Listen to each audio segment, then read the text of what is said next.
Good morning. It's Sunday. So on Sunday it's okay to talk about Bible verses, right? And don't worry, I'm gonna analyze them in a psychological way as well. So also, I don't consider myself religious because religion means institutionalized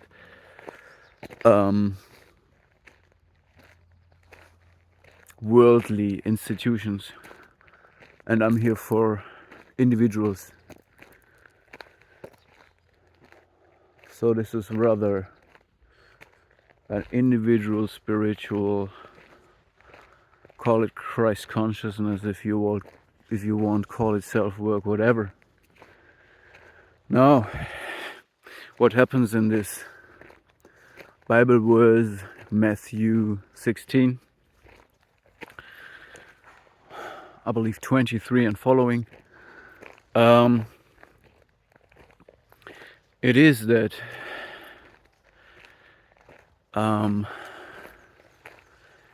Jesus is speaking to his disciples, and he tells them that they shall deny him, so they shall tell nobody his identity, his true identity.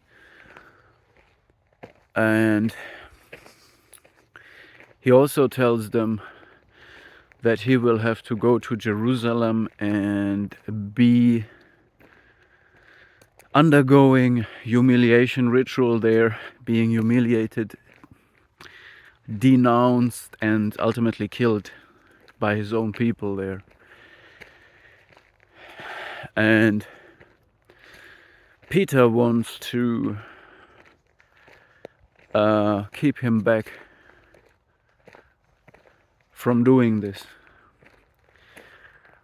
And Jesus tells him, "Get behind me, Satan." So there is many layers of meaning in this part, so let's analyze it. By the way, he also says, and whoever wants to come after me and follow me shall deny himself and take his cross and follow me. Okay, so I see many layers of meaning in this, and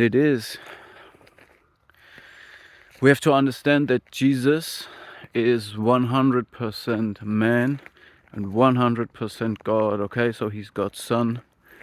He embodies both. And because he is 100% God and 100% man, I can't describe him because I'm only human. Okay? But he was in some way complete. Okay? And he was not proud of it. He did not need external validation for this. This is why he told his disciples, "Don't tell my true identity, origin to anyone."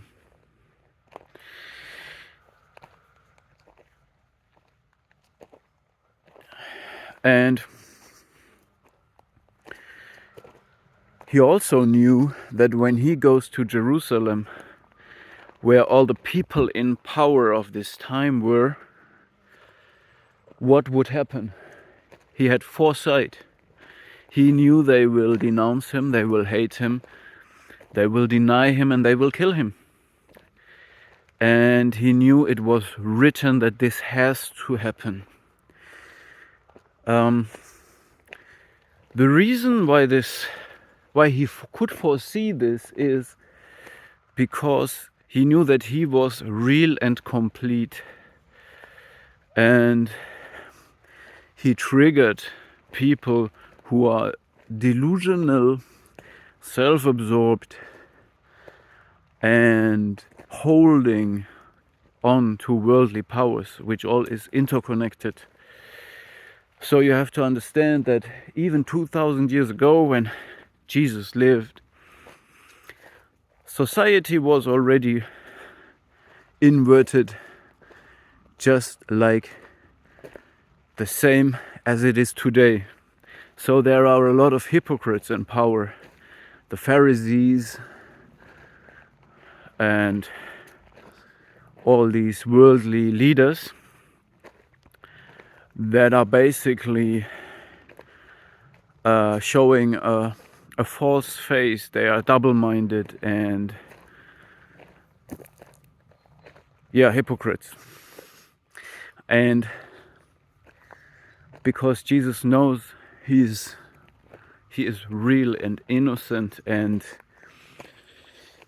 embodying everything that these people want to embody, they are afraid of him. And because he is the only one who is truly violent free,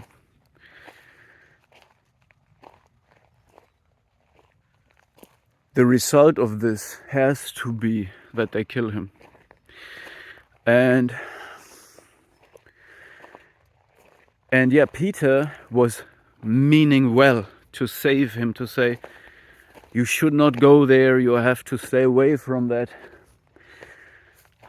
But Jesus definitely was on a mission, his Father sent him, and Jesus knew what will happen, and he never wanted to deny what happens to him. He said he does not want death. He's not searching for it.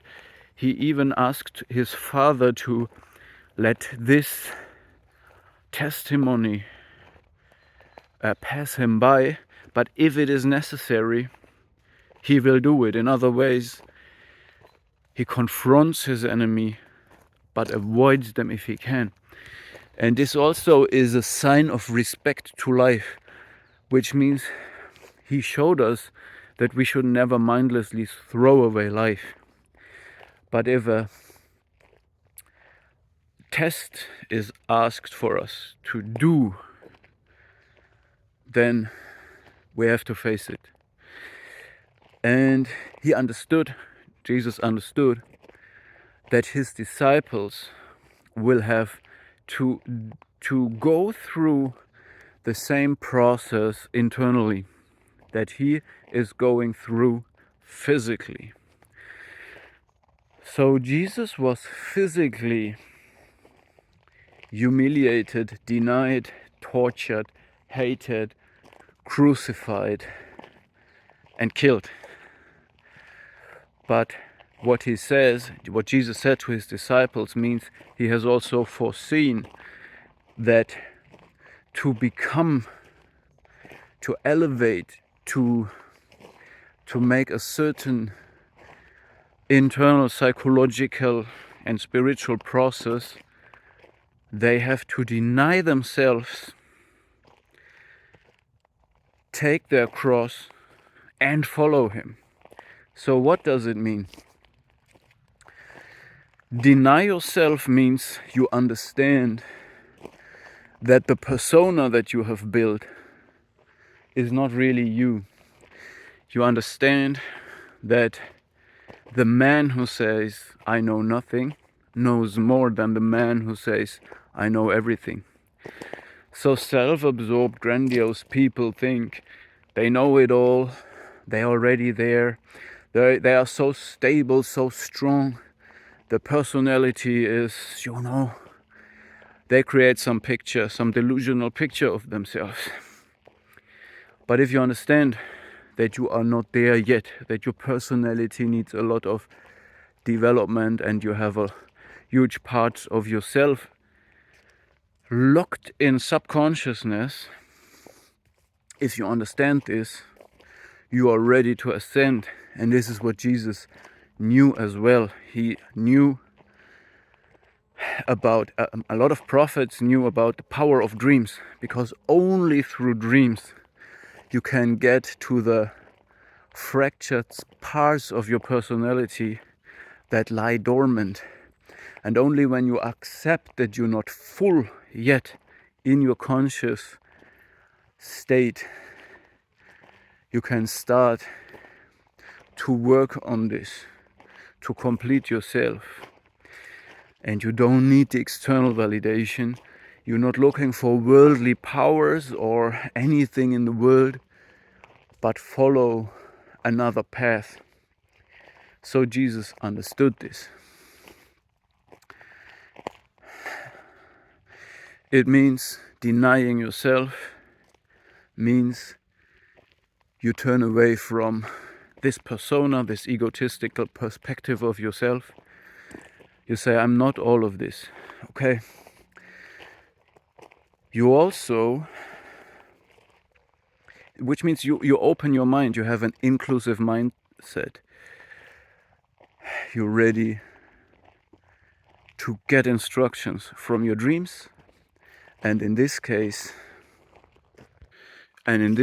also, you are open to be born again. And this is what, again, Jesus went through the process physically. He was killed and then born again.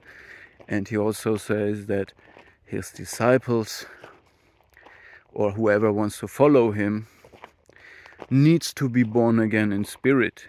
Okay? So human beings have to go through the process internally, psychologically, spiritually. And he led the way physically. And did the same thing physically. Taking the cross means to mind your own business. See your blind spots. Carry your blind spots with you. Not overthink it, but start working on yourself. You take this unknown, unconscious part of yourself, the things you deny about yourself before, and carry them with you and work with it to integrate this. Okay, so it means you deny your conscious part, your persona, in order to carry the part that you have denied until then and start integrating it and become the part of you that lies dormant in your subconsciousness. And following Christ then is the part 3, deny yourself, take your cross and follow me. Part 3, following him, means to follow someone. You also have to be very humble and not competitive. You have to leave behind a spirit of pride and competition, which means also that the disciples of Jesus, not everybody can follow Jesus, which means the disciples already were very, very far in their development and still struggled to understand what he told them. Everybody had his problems with this, okay? And we see this in the scene when Peter wants to rebuke Jesus, okay? Because Peter thinks Jesus is possessed by something because he wants to fulfill his destiny. And Jesus says to Peter, his own disciple, that he wants to build his church on. Get behind me, Satan, because Jesus sees that it is a worldly thinking that is in Peter's mind when he wants to hold back Jesus. And Peter was well-meaning, but Jesus sees through it. So let's get back to the physical process that Jesus is going through. I also think that the fact that the people in power that present themselves as the real deal in this time, the Pharisees and leaders and kings, they project their shadows, their hate, their failures, their shame, their guilt into Jesus. This is why they have to humiliate him and kill him. And this is ultimately a form of confession, of revealing who they are and how delusional they are.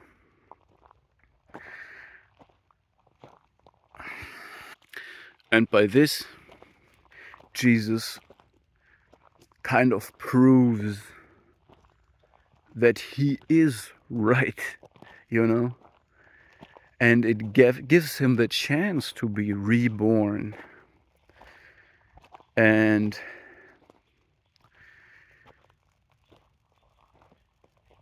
also what I see in this is, and now it really gets hard to, there's always limits of interpretation. And again, I'm a human being. My way to understand or extract meaning out of anything is also limited.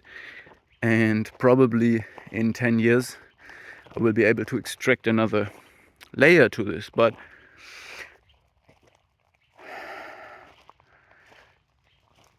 what does it mean to be reborn for Jesus? Now he has proved that he was the real one, so to say. The people have revealed who they are. So the people who humiliated him, denied him. And for his disciples, when they are reborn, because they undergo this process of denying themselves, carrying their cross, doing self-work, being then reborn, it gives the chance to have a completely different experience of life and not being subjected to circumstances and being simply reacting, but gaining a different perspective to it. And the way to conduct your behavior, your words, your deeds, and how you act in general is something very individual that everybody has to practice and exercise and learn through this process. But it will not be an imitation of Jesus or anyone else. And this is because every individual is different, while the teaching and the principle of love is or should be a self-evident principle of infinite and divine quality. But when it is channeled or embodied in a person, it will take a shape according to the individual. This is the limits of where my message is going now. So I hope I could give you an idea of how to understand these things, or how you can understand parables in a psychological way as well. And why it is so hard, and why you might be triggered when you read these things. Why should I deny myself? And in a first glance, a lot of things that you read may trigger you. And you might understand what Peter said to Jesus, but you need to search deeper, right? And what I also want to tell you is really how hard it even is for the disciples to do this, to understand it. So It's not a shame that it is hard to understand this. And again,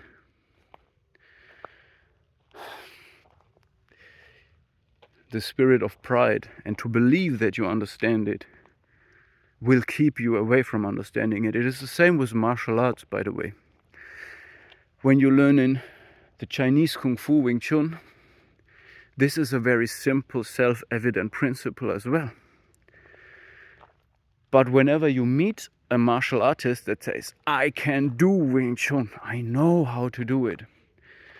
See, when you exercise this daily, when you take your cross daily, you daily realize you know nothing.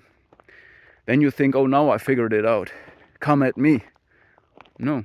After a while you see, oh, I was wrong about it. And there is infinite layers, and you never reach that goal. So keep that inclusive mindset and stay humble and honorable. Yo guys, I missed out an important part. I reflected right now and it just revealed itself to me. So what Jesus went through physically, getting killed, denied, humiliated, and then be reborn and then forgive them because they did not know what they do, okay? So he forgave those who did all of this to him, who projected all their shortcomings onto Yeshua, okay? He forgives them and then leaves the world behind, finally ascending to heaven. And this is when you look at this mirrored part of the disciples that also deny their worldly, egotistical persona of themselves, then carry their cross, which is the unconscious part of their personality, their fractured self, probably their negative self-beliefs and other parts of the shadow, so to say, and carry it every day and work on it slowly, revealing it through dreams, work, and other practices, meditation and prayer. By following Jesus, which is another important part, because following means to be free of the spirit of pride, being past the state of blind obedience and rebellion, and making your own decision, but again being free of blindly being obedient or rebellious. Okay, now the forgiving part for the disciples, this means for you and me probably, potentially, is to leave all the negativity behind that has been projected onto you. You know, forgive everyone who ever did you wrong, who planted a negative belief system onto you. If you have encountered people who suggested you suicidal behavior, who, maybe your parents told you, I am better than you are so bad, I blame you for existing. All this negative self-talk that has been suggested to you. You name it. I cannot speak out all the negativity in the world, all the negativity we might have pushed in our consciousness, in our subconsciousness, our cross. Everybody has his own cross. Shadow work is as individual as you. So my shadow work is different to your shadow work, okay? Some people have anger issues. Some people are people pleasers, which is the opposite. So some are too aggressive to the outside, some are too good, and so on and so on. So basically, what I want to tell you is the ascension when Jesus goes to heaven means after all this has happened to you you made this decision to follow Jesus, Yeshua, walking with Yeshua HaMashiach, you made this decision, and take your cross, and so on, and so on. The ascension of Jesus is the same as you will then live in another world. You will be reborn in spirit, literally, and see everything with different eyes, and you embark on a journey. And and you mind only your business, you know. You don't engage in the worldly circles of hate and humiliation and struggle and battle and backbiting and whatever it is, all these things. You leave them literally behind. Okay? So now I really stop. I could talk on and talk on, but this is the essence, and the rest is up to you and me, right?